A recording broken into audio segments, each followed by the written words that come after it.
You take a seed, you plant it, you grow it, you dry it, you roll it, you smoke it, and it goes down smooth. Hey! Spanning the globe to bring you the latest developments in medical cannabis, adult marijuana, industrial hemp, and spiritual ganja. We love the herb.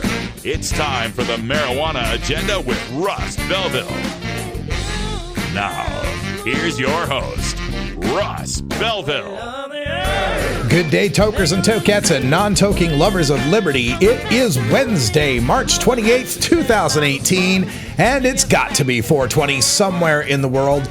Welcome to the program, and we begin the program on a little bit of a sad note as a good friend of the show has left this earthly plane. I'm speaking of Lynn Platshorn, the wife of my friend Bobby Platshorn, aka Bobby Tuna. We'll be hearing from him today in our Reformers Reader segment, covering his book Greed and Evil. That's Bobby Platshorn right there, who lost his wife just from, she was old and frail, and he was there by her side as she passed away just yesterday. And our hearts go out to Bobby, and our support goes out to him as well. And like I said, we'll be covering a lot of Bobby on the show today. In our first hour, again, we'll cover the Greed and Evil book in our Reformers Reader segment. And in hour two, we go back a few years as Bobby was fighting for the medical marijuana amendment to get passed in Florida. My discussion with him comes in hour two. Also on the program today, we'll have time for some drug war data mining. I got a hold of the latest data from the Monitoring the Future survey. The 2017 information is in for 8th, 10th, and 12th graders for their use not just of marijuana, but of just about every drug under the sun. It's a pretty extensive list, and we'll crunch some of the numbers for you to see what has happened to teen drug use since the legalization of marijuana. I think you'll like what the data are showing. Also coming up on the program, we'll have time for a radical rant where I take on Jonathan Calkins, who recently authored an article for the National Review calling for nonprofits and cannabis co-ops instead of commercial legalization. But it's not that I'm taking an issue with. It's his characterization of those of us who claim that fighting for marijuana legalization is a civil rights battle are, quote, juvenile, end quote. I've got a few things to say about that. Then stay tuned in hour two, our Toker Talk Radio, the exclusive podcast for the VIPs at mjagenda.com. In hour two, we'll discuss 6 ways we could fix American democracy. But now, the news. This is your Cannabis Headline News. Brought to you by MarijuanaMoment.net, the complete source for all your marijuana news in one morning newsletter from Marijuana Majority Founder Tom Angel. Subscribe today for free at MarijuanaMoment.net. This is your Cannabis Headline News for the week of Wednesday, March 28th, 2018. I'm Russ Belville. After threatening to veto it over its lack of money for his proposed border wall, President Trump signed the government spending bill that includes continued protections for medical marijuana states from federal interference. The so-called CJS amendment prohibits the Department of Justice from spending taxpayer dollars to interfere with states acting in accordance with medical cannabis laws. This law is only effective through September 30th, however. An attempt to include a provision to protect states with recreational marijuana laws did not survive the lawmaking process. Attorney General Jeff Sessions laid out death penalty guidelines to U.S. attorneys that includes reference to the law allowing executions of cannabis mega-farmers, noting that, quote, Congress has passed several statutes that provide the department with the ability to seek capital punishment for certain drug-related crimes, end quote. Sessions includes 18 U.S.C. Section 3591, the law that provides the death penalty for, quote, dealing in extremely large quantities of drugs, end quote. The definition of extremely large quantities of drugs includes 60,000 or more cannabis plants and 60 metric tons of any substance containing cannabis. The death penalty also applies to any organization earning $20 million or more per year. Republicans in the U.S. House voted along party lines to advance legislation that might allow patients to use medical cannabis. The bill, known as the Right to Try Act, would allow patients with terminal diseases to use medicines that haven't been approved by the FDA. Such medicines must be in the process of receiving FDA approval, but not yet approved, and some experts believe that marijuana would fit the definitions laid out in the bill. Only 35 Democrats supported the measure. The majority of Democrats in opposition criticized the bill as weakening the FDA's authority as part of the Republican agenda of broader deregulation aimed at favoring corporate interests. Senate Majority Leader Mitch McConnell will file a bill to legalize industrial hemp and earmark federal funds for its cultivation. McConnell's bill would remove industrial hemp, defined internationally as cannabis with less than 0.3% THC content, from the federal government's list of controlled substances, treating it as any other agricultural commodity. McConnell believes the Senate is well informed enough on the difference between hemp and marijuana that his bill can pass into law. Is this the same as the illicit cousin? I think we've moved past that. I think most members of the Senate now understand it's two very different plants. McConnell's bill would also allow researchers to apply for federal grant money to study hemp agriculture. Despite greatly expanding access to its medical marijuana program, Governor Phil Murphy's gut feeling is that home cultivation is a non-starter. The reforms announced by the governor include the addition of medical conditions, lowered patient and caregiver fees, allowing dispensaries to add satellite locations, and proposed legislative changes that would increase the monthly product limit for patients and allow an unlimited supply for those receiving hospice care. Diagnoses of anxiety, migraines, Tourette's syndrome, chronic pain related to musculoskeletal disorders, and chronic visceral pain will now qualify for a medical marijuana card, the fee for which was lowered from $200 to $100. Veterans and seniors will now qualify for the $20 reduced fee, previously only available to those on assistance or disability. Politico's New Jersey bureau chief on Tuesday tweeted that Murphy, quote, won't support home growth of medical marijuana, end quote. Utah activists appear to have submitted enough petition signatures to force a vote on medical marijuana this November. The Utah Patients Coalition, which has been running the campaign to get the issue before voters, told Salt Lake's Fox 13 on Monday it has had 120,000 of those signatures verified by county clerks. The Lieutenant Governor's office on Monday says it has validated 117,000 of those. That's still more than the 113,000 needed to qualify for the November ballot. Quote, this is indeed going to be on the ballot for 2018, end quote, said DJ Shantz with the Utah Patients Coalition. A new Utah policy poll shows 77% of voters favor medical cannabis access. No home grow would be allowed for patients who must purchase medicine from dispensaries, 8 of which will be in Salt Lake County. While the initiative covers typical qualifying conditions like cancer, PTSD, and epilepsy, it goes further than some states by including opiate dependency, autism, and rare conditions with few treatment options. This has been your Cannabis Headline News for the week of Wednesday, March 28, 2018. I'm Russ Belville. You're listening to the Marijuana Agenda with Russ Belville.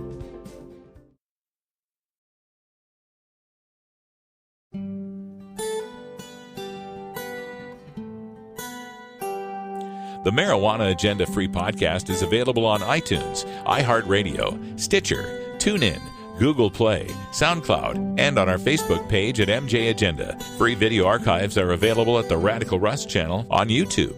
Help keep this media free by making a donation at paypal.me/radicalruss.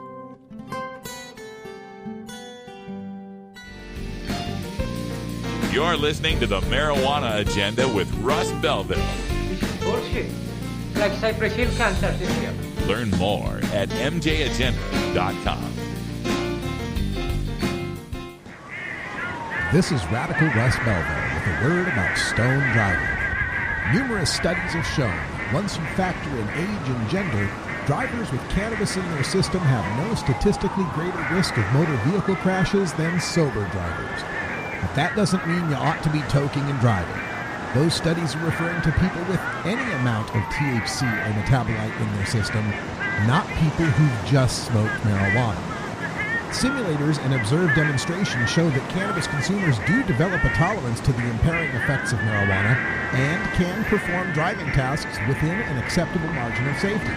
However, infrequent and novice consumers do not and cannot, and would be wise to never toke and drive. Even regular cannabis consumers should exercise caution before deciding to drive, as most state laws punish drivers harshly if they're discovered to have marijuana in their system.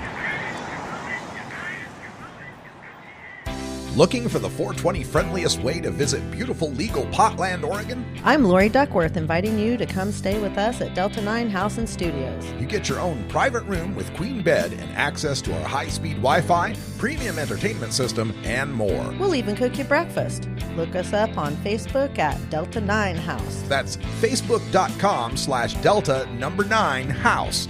Delta 9 House is booked through Airbnb.com. City of Portland permit number 17-159855.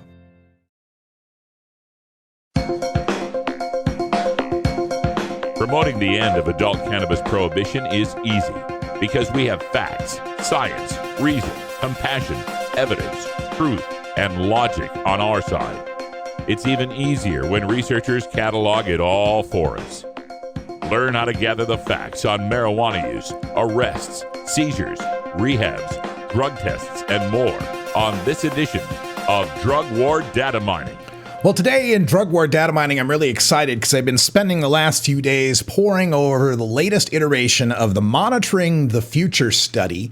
This is a survey that is done by the University of Michigan. It's been done every year since 1975. And in 1975, they asked high school seniors about their use and their attitudes toward certain drugs. Now, back in the 70s, they were just asking about marijuana, cocaine, heroin, amphetamines, methylqualone. Anybody remember Quaaludes? So they were asking just about a few drugs. By 1991, they started asking 8th and 10th graders about their attitudes and use of certain drugs. And the list got larger and larger and larger to the point where now in 2017, we've got 43 years of data on seniors and 20 some odd years on the younger kids, 30 some odd years on the younger kids. And we're starting to see certain trends develop in the data. Now, this is publicly available data, and I have put it together in a spreadsheet series that I'll be selling on my website at radicalruss.com. So if you want to get a hold of that, you'll have to be a member of the Marijuana Agenda VIP community. For just $4.20 a month, you can become a patron of the Marijuana Agenda and get the second hour podcast in a special secret link and certain available graphics and downloads. If you join for $9.99, you'll be able to get your hands on this spreadsheet that I'm putting together and all the charts that it puts together, including some of the information that I'm going to be showing in this presentation. Because the thing that most struck me about putting this spreadsheet together, about finding out all of the drug use habits, and they're talking about over 50 drugs that they're listing in here. They're getting down to OxyContin and barbiturates and stimulant, everything you can think of. Steroids is in the list. And as I poured through all this data, one thing just stood out to me immediately.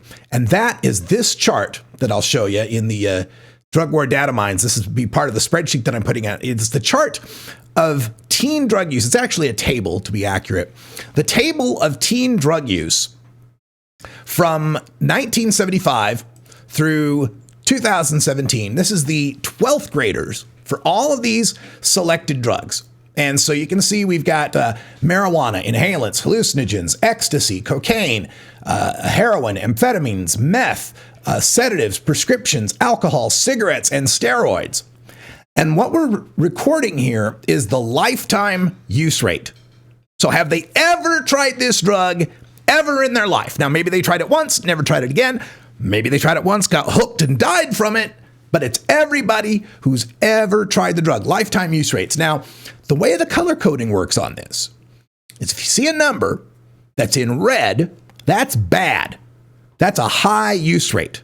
In fact, the red numbers are the numbers representing the top 10 years with the highest use rates. Now, you're not seeing all the years because I couldn't fit them all on the screen. So I've cut down, the early decades, 75, 80, 85, 90, 95, 2000, 2005, 2010. But once we hit 2010, you see all the rest of those years. So you're seeing the most recent decade and then just little 5-year slices of the other decades. But still, you'll notice that the red is over on the left. You'll notice that the years that had the highest drug use rates tend to be on the left. Before the year 2000, way before the year 2010, when California first tried the first major push toward legalization with Prop 19. Now, the numbers in green, you may have surmised, are the opposite. The numbers in green are the lowest numbers for the lifetime use rate of drugs by 12th graders. And you'll notice almost the entire decade of the 2010s is green for all those drugs I talked about. The 10 lowest years for drug use among teenagers, the 12th graders, we should say. Be specific here, 12th graders, high school seniors, the lowest use rates, the 10 lowest years have almost all occurred since 2010. And now, if you notice that, hey, some of those green ones are shaded in green, some of those red ones are shaded in red, the ones that are shaded in are the worst and the best, right? So the ones shaded in red was the highest use rate ever recorded for that drug. Now, you're not going to see all the red shaded in ones because they're hidden in some of those 70s, 80s, and 90s and so on. But again, notice on the right side how for every drug that I mentioned in that list, the year that they had the lowest ever recorded use rate for that drug, lifetime, the lowest rate of 12th graders ever trying a drug, have all occurred since 2014. Every single one of them. If you look at the most recent year, 2017, 8 of those drugs, marijuana, hallucinogens, heroin, amphetamines, sedatives, prescriptions, cigarettes, and steroids, all recorded their lowest lifetime use rate amongst 12th graders. I'll say it again. For those drugs I just said, the fewest kids ever recorded have tried those drugs. And then you look 1 year prior, 2016, 5 of those drugs recorded their lowest ever use rate by kids. So, like the graphic mentions, whatever happened to this, oh my God, we legalize marijuana, it sends the wrong message to the kids, it's the gateway that's going to send them straight to heroin. Apparently it's not. Apparently it's precisely the opposite. We've legalized marijuana, fewer kids are using drugs. But then the comeback will be, well, what about marijuana use? What about marijuana use now? Again, the lowest use rates for these different drugs recorded since, and the chart we're showing now, since 2000. So this is in the 2000s for hallucinogens, ecstasy, cocaine, heroin, and meth. Low. And going down since 2001, dropping since 2001. When it comes to the use rates of marijuana, though, this is where our opponents want to trap us up. They say, oh, well, the kids are using more pot, right? They're not using drugs. They're all smoking pot. But again, now I've got on the screen, this is for all grades, 8th, 10th, and 12th, for marijuana or for drugs that are not marijuana. So all other drugs, right? So among the 8th, 10th, and 12th graders, their use of any other drug that's not pot, lowest recorded rates ever, except for the 8th graders. There was a lower one for 8th graders in lifetime and monthly use. But then, what about the marijuana use rates? Well, the marijuana use rates on the screen, again, for 8th, 10th, and 12th graders, lifetime, annual, monthly, and daily use, among the 8th and 10th graders, the youngest kids, lowest recorded rates ever for lifetime, annual, and monthly use. Now, for the 12th graders, the rates are a little above average or close to average. Average from 1975 through the 2000s, through today. But if you compare them to where we were in 2000, they haven't really changed much at all. The use rates for the kids, lifetime, annual, monthly, daily, among 12th graders in 2000 is about the same where it is today in 2017. It looks as though the use rates for these drugs and for marijuana have leveled off. Marijuana use rates have leveled off, and the use rates for the rest of the drugs, as we showed you, have precipitously fallen. So again, if this doesn't kill the gateway drug as a scare tactic in the drug war, I don't know what else is necessary.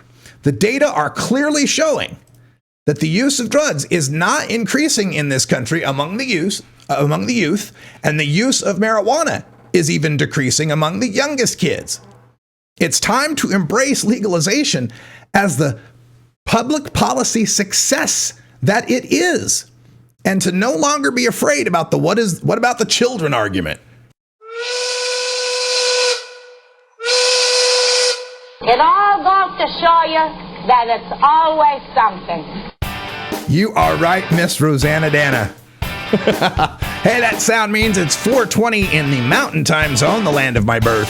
Happy 420 to the folks in Twin Falls, Idaho, and thanks to the folks at the College for Southern Idaho's SSDP program listening to the Marijuana Agenda free podcast. Thanks for the note, guys. I appreciate it.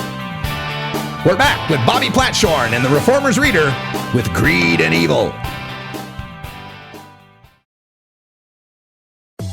If you work in the cannabis industry, consume marijuana, or just support freedom, you need to know about breaking policy news that affects you.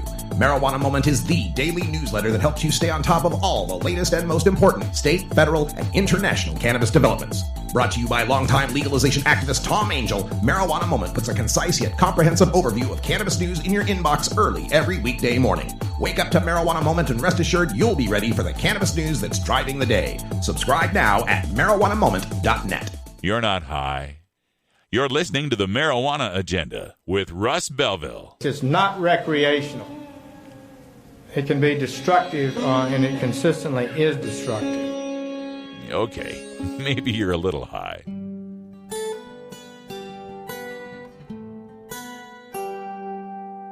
The Marijuana Agenda is a listener-supported independent podcast brought to you by Radical Russ Media, LLC. Subscribe to our VIP feed at mjagenda.com for access to our ad-free podcast segment archive. Make a one-time donation to support the Marijuana Agenda at paypal.me/radicalruss.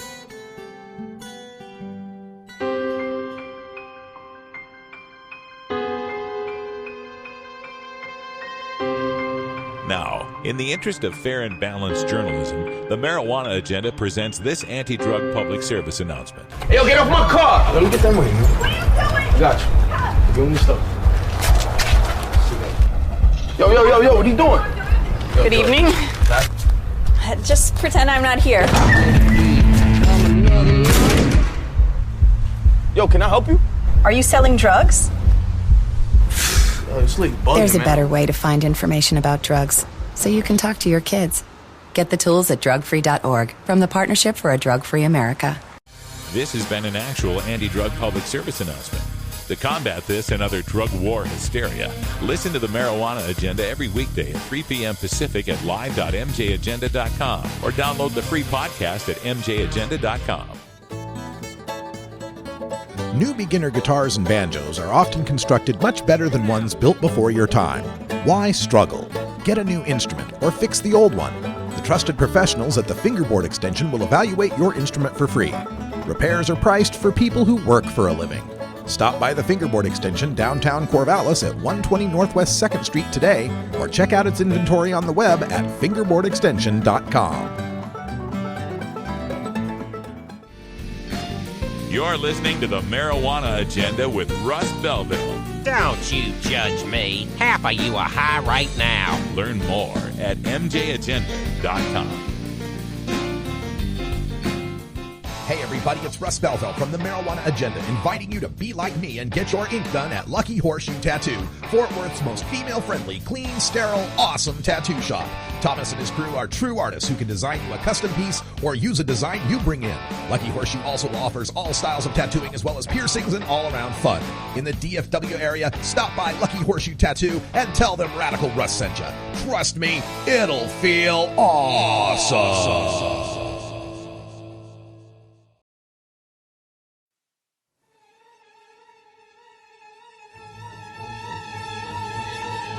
The best weapon you can have in the Prohibition War is your mind. Fill your head with the knowledge you need by checking out this latest entry in the Reformer's Reader.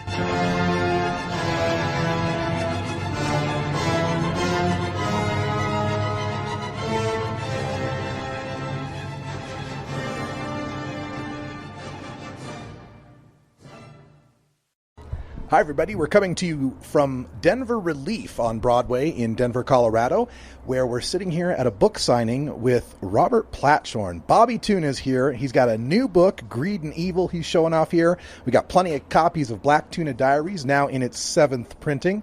How are things going, Bobby? Good to see you. Things are going great. I came into town for the High Times Cannabis Cup. I'll be at the Cup. Everybody can stop by the Silver Tour booth on their way up to the 420 booth and say hello, take a picture. It's been really great, and Greed and Evil is now getting a lot of attention because it exposes the people who are spending a small fortune to keep marijuana illegal. People like the private prison system that wouldn't even exist without marijuana prisoners. You know, private prisons don't take violent prisoners. They don't take gang members. They don't particularly like bank robbers. They love marijuana prisoners because they're docile. They don't need a lot of supervision. They just want to do their time and go home to their families. And they're willing to work in the factories. Do you know that the factories in private prisons today are taking more good, high-paying manufacturing jobs away from American industry than is China? There are more manufacturing jobs being done in private prisons now than have been farmed out to China. And it's something we've got to stop. How do you stop it? Legalize marijuana, and they will fold like a house of cards. And that's why they're fighting so much against it. And you've detailed this in Greed and Evil. Detailed it, talked about how they get their money. You know that here in the United States, in most of the states that have private prisons, they have to guarantee a 90% occupancy rate to the private prison corporation. Now, you can imagine what that does to the judges, the police, the entire legal system in that state, because they've got to pay for those beds whether they're occupied or not. So they go out of their way to see that they're occupied, which means more marijuana offenders are going to get jail time because of private prisons. And once they're in, it's hard for them to get loose, because now the private prison corporations are doing the parole and probation. And one of the things they mandate is that you work in their industries. It is really a vicious, vicious circle that is very hard to escape from. And the other group that surprises most people that we talk about in depth in Greed and Evil is the rehab industry. Today, it is a multi-billion-dollar business. You see them advertised on television all over the country. And almost all of their marijuana admittances are sent by the courts. Yep. And they're not people who have a marijuana habit, because they've been piss tested a dozen times over 30 to 90 days before they're admitted to the program. So when they get into one of these very expensive rehab centers, and most of them cost about $30,000 for marijuana rehab. Wow. They collect it from the taxpayers because the court sent them, but they very often double bill and collect it from the attendee as well. So if you're sentenced, they're going to try and get $30,000 from you and $30,000 from the state. You know where it all started, though? With a company called Straight Incorporated that was started by Mel and Betty Sembler. That eventually morphed into the Drug Free America Foundation, DFAF. And today, DFAF operates under almost 100 different pseudonyms. Keep Our Neighborhoods Clean, Save Our Children, the American Anti-Drug Foundation. They're all fronts for DFAF. And Straight Incorporated, which of course was shut down by the state authorities everywhere they had a unit, because they were actually kidnapping and torturing children, telling parents that if they didn't send their kids, they would go to hell, they would end up in prison. that they'd be committed to a mental institution. And so far, they've been closed down for about 10 years, but there's over 150 suicides on record associated with Drug Free America Foundation. And that was the real beginning of the rehab industry in this country. And they were known for triple billing. They'd bill the state, they'd bill the insurance company, and then they'd sue the parents for the entire amount.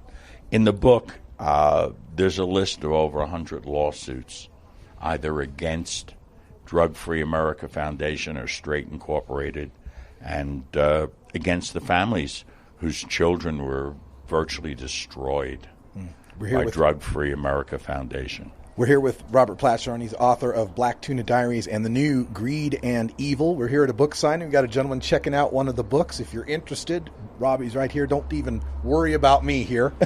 Yeah, they're $19.95 and a nickel for the signature. Of course, my wife said it wasn't worth a penny. We've also got silver tour pins here. Should Grandma smoke pot? I know you've got ideas as far as, Greed and Evil is now out and people are learning about that. You've also got ideas as far as spreading the truth about cannabis and targeting some very effective markets to do that. Right. I started the Silver Tour, which is a federal nonprofit. Its donations are tax exempt. I started it because Prop 19 in California was lost for want of a senior vote. Mm-hmm. And I found out that nobody was talking to seniors. No one was educating seniors. Seniors had no idea the efficacy and all the things that they could use medical marijuana for and all of the medications they could get off if they would substitute medical marijuana. So I started the Silver Tour.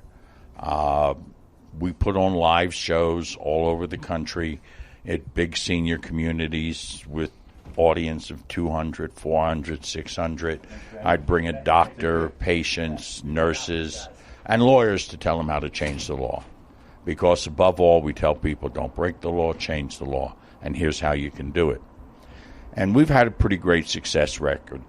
The demand for Silver Tour shows was so high that we put it in the form of an infomercial, Should Grandma Smoke Pot, our TV show, and that's been seen in about a dozen states on 20 different television stations. And like an infomercial, it was shown 3 or 4 or 5 times a week for months.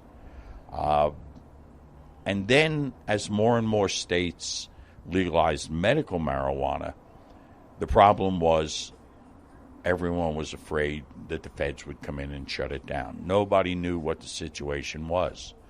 And so I had an idea, and I raised some donations, and we took 150 people to Washington, D.C., to the House of Representatives.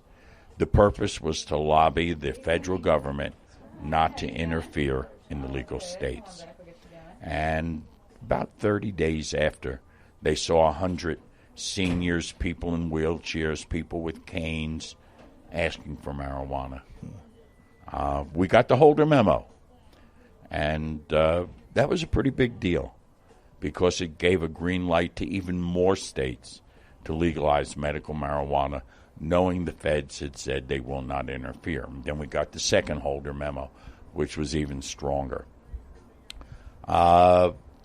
This past January, I took over 400 people to the state capitol in Tallahassee, mostly veterans and seniors, begging the legislature to allow them to get this important medicine, to allow legal medical marijuana.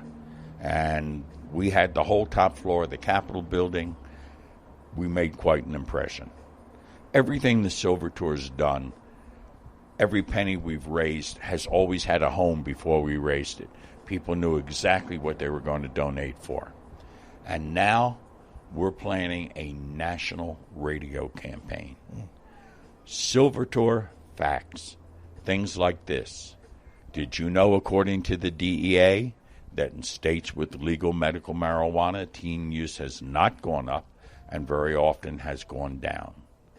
Did you know that according to, let's start again, Did you know that according to a study at the University of South Florida and published in the Journal of Neuroscience, that not only does cannabis stave off the onset of Alzheimer's, they believe it may actually prevent it completely.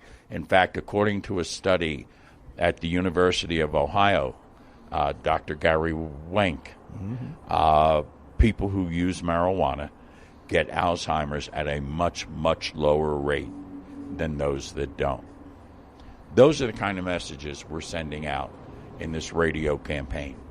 We will be in at least 40 major markets several times a day at a cost of about $5,000 a week for close to 1,000 spots, 30-second spots.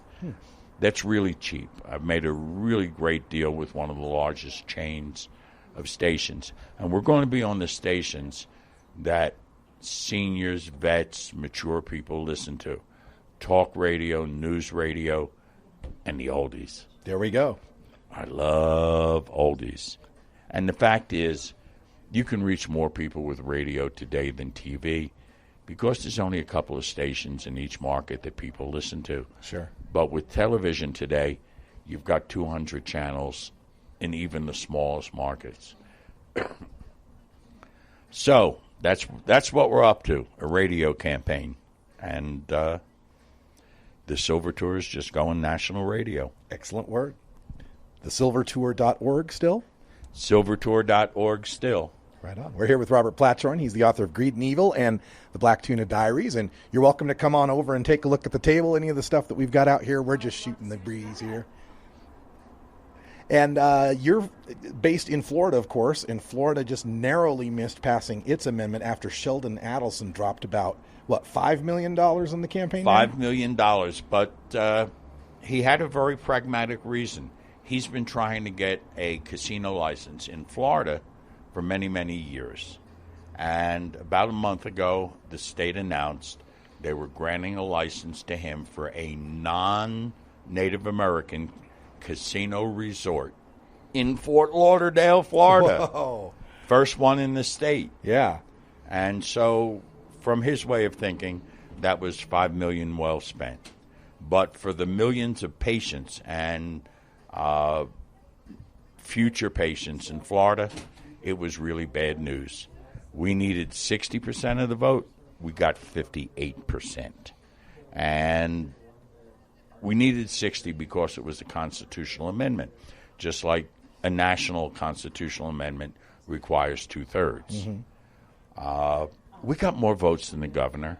We got more votes than anybody who was running for office. The people in Florida made it very clear that they want access to medical marijuana, safe, legal access. And that's what the Silver Tour is all about. This national radio campaign, of course, will be heavily run in Florida from one end to the other, especially central and northern Florida.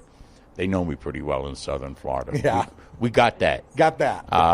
The exit polls from South Florida were overwhelmingly in favor. Really? Yeah. But central and northern Florida was where the balance was tipped. And we're going to have a lot of information out there, really for the first time. It should have been done before, but we weren't able to raise the funds to do it. Is that 58% having an effect on the legislature, though? Do they feel the pressure now?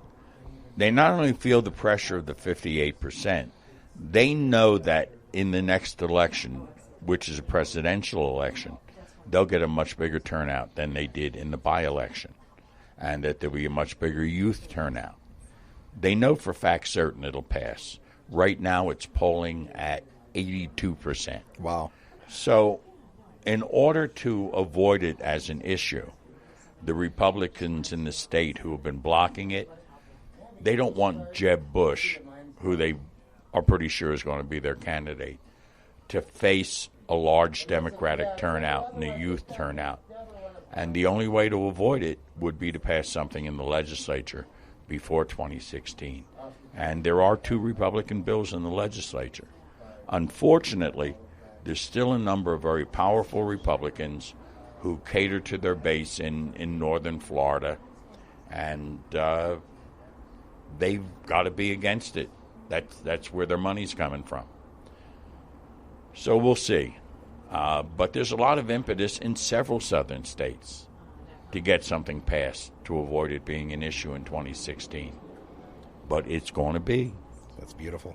Yeah, it is. You know, for somebody who was in prison for 30 years for marijuana, this is a really happy time. In most interviews, people ask me, aren't you resentful? Don't you get angry when you think about now it's legal and you spent 30 years in jail? No, I don't. I'm working very hard to make sure that it doesn't remain illegal, to make sure that other people don't go to prison, to make sure that a lady with Crohn's disease doesn't crap in her diaper for want of a joint. And you know, it comes down to how many millions of people with cancer can be helped with medical marijuana. The man who's going to be working with me in the booth at the Cannabis Cup, Jimmy McShane. Jimmy was put into hospital in hospice ward to die. He had brain cancer the size of a golf ball, a very big golf ball. He had pancreatic cancer and reoccurring lung cancer. Looked like he had just gotten out of Auschwitz, nothing but a skeleton, eyes sunken. And none of us expected Jimmy to get out of the hospital. He finally decided he was going to practice what he preached. Chemo was doing him no good and was killing him. And he went on the oil. And within a week, he was strong enough to leave the hospital. A couple of weeks later, he called me down in Florida. He said, Bobby, I got to get my story out. And he came down to Florida, and we taped a short TV interview with him that's been shown hundreds of times. Jimmy's alive, healthy, and if you want to see an old guy having a great time with a couple of good-looking old barracudas, go on Facebook and look at Jimmy McShane. He's a great guy, and he's going to be here if you want to meet him at the Tuna booth, the Silver Tour booth. Excellent. That's the High Times Cannabis Cup this coming weekend, the 18th, 19th, and 20th. 3 days. You can find Robert Platshorn there and his books, Greed and Evil and Black Tuna Diaries. You can also get yourself a nice pin, some bumper stickers. I got some Should Grandma Smoke Pot T-shirts. Oh, we got T-shirts too. Yeah, if you've never seen Should Grandma Smoke Pot, you can find it on YouTube. It's run on commercial TV stations all over the country. And you can represent. There's bumper stickers and T-shirts. Right on. He's at Bobby Tuna online on Twitter and Facebook, I know for sure. Do you have an Instagram? Yes. I think that's Bobby Tuna as well, or Black Tuna. And now I'm on something even more exciting for the cannabis community. I'm on Mass Roots. Yes. Mass Roots is the Instagram for cannabis people, only better. It carries more information. It's got better posts. It's easier to post. Mass Roots is going to be the everything for the cannabis activists. It'll probably replace Weed Maps for a lot of them. And it's a more acceptable format for people coming into the cannabis community. They've already got, I think, over 150,000 people on Mass Roots. You post just like Instagram, only it's easier. You can post from your computer. Instagram, you got to post from your camera, which is a pain in the butt, Yes. especially when you have all your pictures on Facebook or on your computer. Yeah. So it's really neat. I'm having fun with Mass Roots. I post all the time. And people want to get your books that might not be at the Cup. They can get them on. They online can go somehow? to thesilvertour.org, go to the Stash House.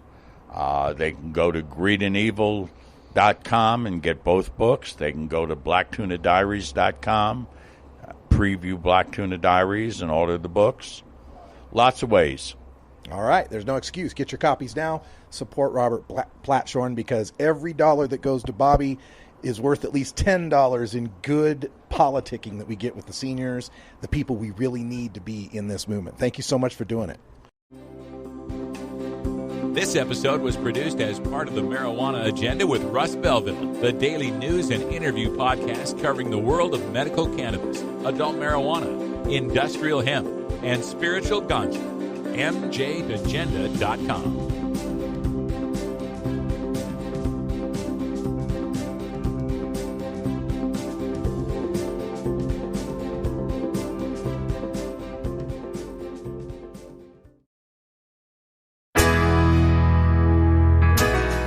Health Cannabinoid, your ACMPR experts. Consultation services for medical cannabis. Visit healthcannabinoid.com or call 1-800-906-1383. That's www.healthcannabinoid.com or call 1-800-906-1383. Health Cannabinoid. The Marijuana Agenda with Russ Belville. This whole country needs to not be so lackadaisical about drugs. They say much of the addiction starts with marijuana. Whatever you're smoking, it's not marijuana. Research has shown that states that allow adult access to marijuana have rates of drug overdose deaths far lower than the national average. Medical marijuana access is also correlated with doctors prescribing far fewer opioid painkillers and less opioid use by patients. If the government is serious about declaring a national emergency over opioids, it's time to end the failed federal prohibition on marijuana.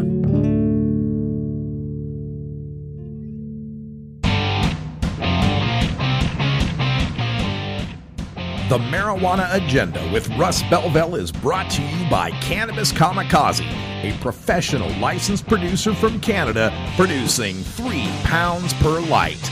Follow Cannabis Kamikaze on Twitter at Cannabis Kamikaze. That's at Cannabis, Kamikaze. Cannabis Kamikaze.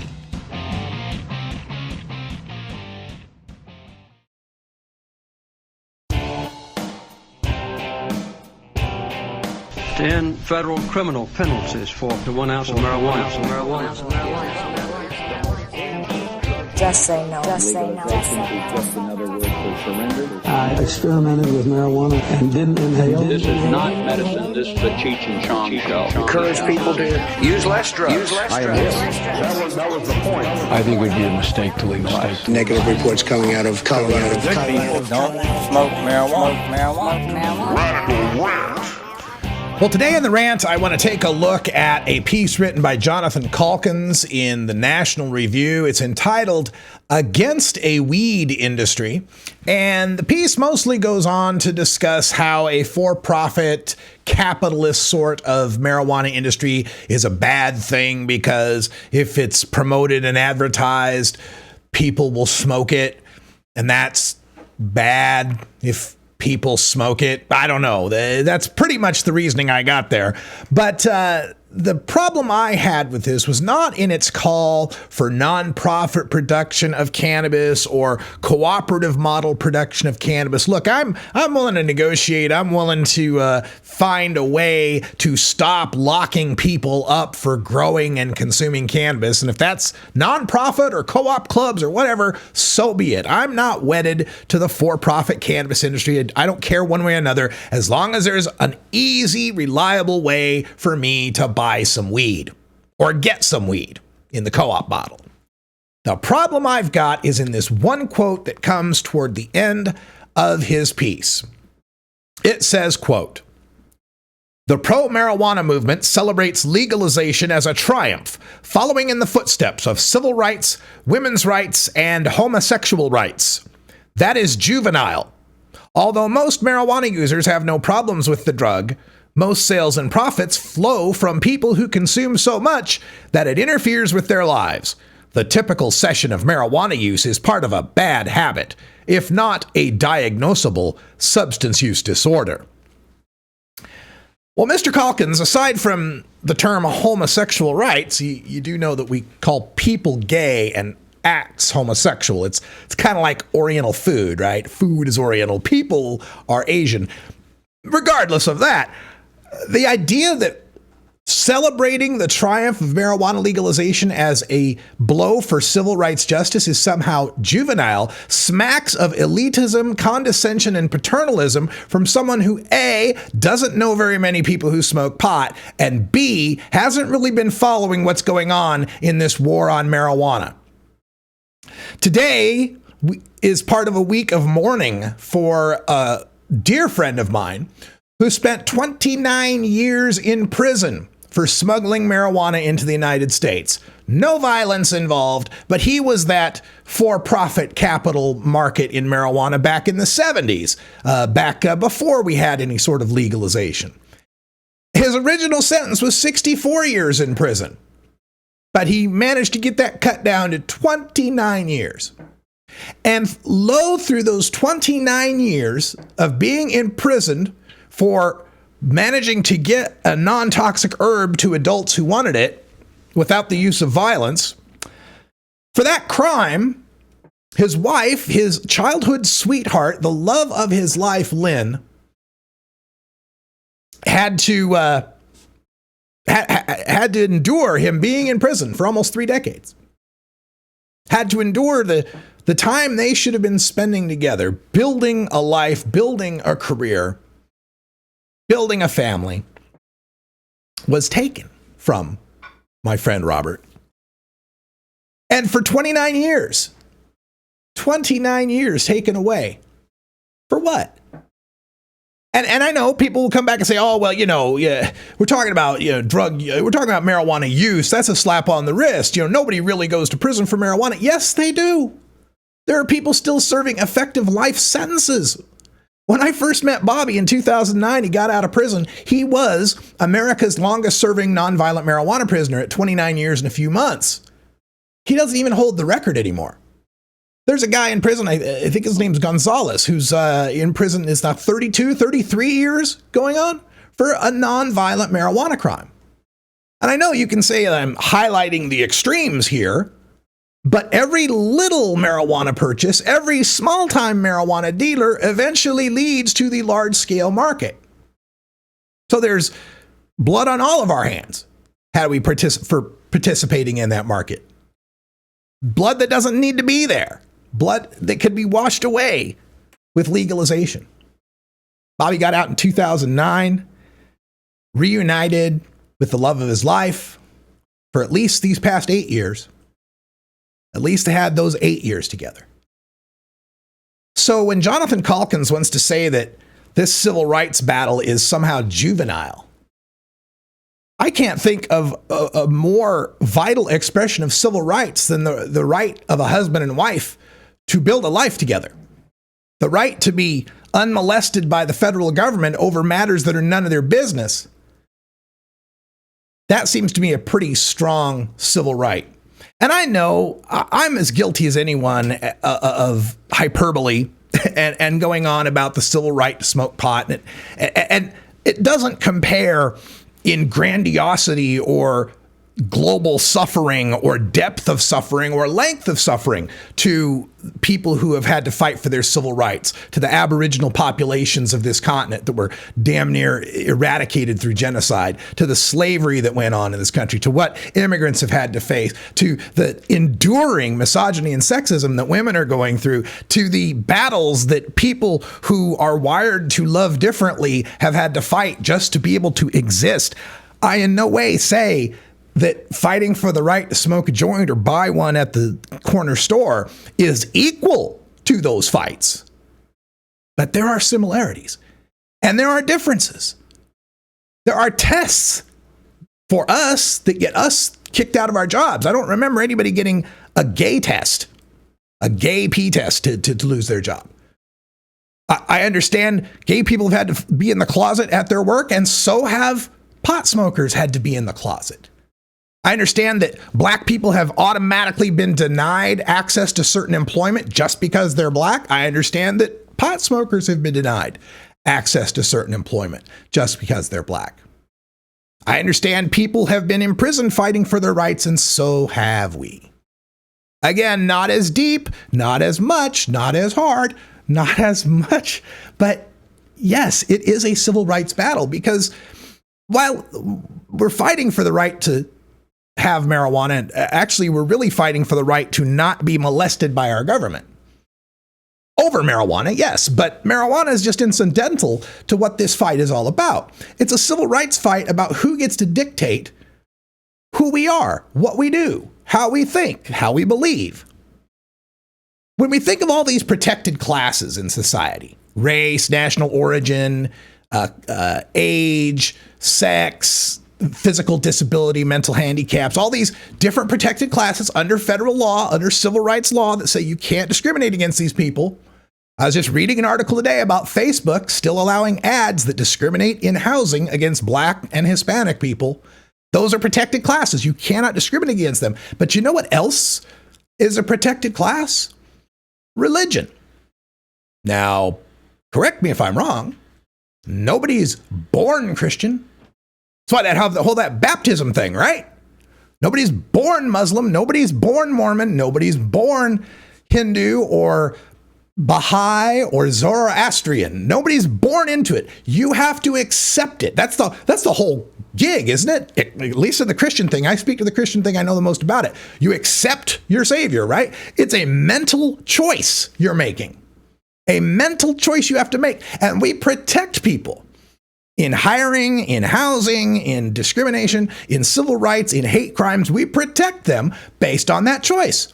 Here we are approaching Easter. You're going to see a bunch of Catholics running around today with a little black ash cross on their forehead. We protect that choice. We can't discriminate against them. Well, then why is the choice to believe in cannabis different than the choice to believe in a God? I mean, aside from the point that you can prove cannabis exists. But what difference is that? There's ceremony, there's ritual, there's tradition, there's history, there's saints, there's exalted leaders, there's holy books. Not so holy, I mean, but there's similarities. Again, maybe not as grand, maybe not as large in proportion, but there are similarities. Why do we not have this right to believe in cannabis, to believe that it is something that heals us? Why do we not have that right? So when Jonathan Calkins says this is juvenile and we can't compare it with civil rights, women's rights, and I'm going to say gay rights, I disagree. I think it is a piece of the puzzle. It's that piece of the puzzle that recognizes, like we recognize that you are inherently of a race. It's immutable. You are inherently of a gender. It is mutable. You can change gender, but no matter which you pick, we're trying to protect it. Although, given the recent president and the transgender ban, maybe not, but we're trying to. When we talk about gay rights, it's your inherent nature. It's your nature to want to be sexual in the way that fits your wiring. That's something we want to protect. I believe the cannabis rights movement is part of a movement that recognizes that altering our consciousness is an inherent right. And I don't think the mainstream disagrees with us either, because they're all altering the hell out of their consciousness with alcohol, opiates, and benzodiazepines. I'm fine with it. I just want some equality in the equation here. I want some understanding of why when we have an opiate overdose crisis, when we have a benzodiazepine overdose crisis, opiate OD has gone up times 5. Benzos have actually gone up times 8. Thank you, Maya Salovitz, for that little stat. And alcohol deaths, we all know what's going on with alcohol deaths. If we can be accepting of people's right to alter their consciousness with those drugs that are proven harmful year after year in the tens of thousands, why are we discriminating against the one that ain't killed nobody ever? Maybe that's why. I've often thought that maybe the reason why that we discriminate against marijuana has a certain religious aspect to it, a puritanical aspect. You go back to the original American Puritans, and it was, the Calvinistic work ethic, right? You can't have any pleasure. You can't eat your meat if you can't have your pudding if you don't have your meat, right? You got to do your work to get your pleasure. I believe that they accept alcohol and tobacco because there's a cost. They don't like pot because you get the pleasure. And no hangover, no downside, no puking, nothing to stop you from wanting to do it again. Just some random thoughts on a Wednesday. We'll talk more about this Calkins thing in hour 2 for our VIP podcast subscribers. MJAgenda.com. Follow MJ Agenda on Facebook, Pinterest, Instagram, YouTube, and follow MJ Agenda Show on Twitter. Learn more at MJAgenda.com. For everyone here at Delta 9 House and Studios, I'm Radical Russ. Thanks for joining us. And until next time, take care of each other, tokers. You grow it, you dry it, you roll it, you smoke it. You take a seed, you plant it, you grow it, you dry it, you roll it, you smoke it, and it goes down smooth. Name something that gets passed around.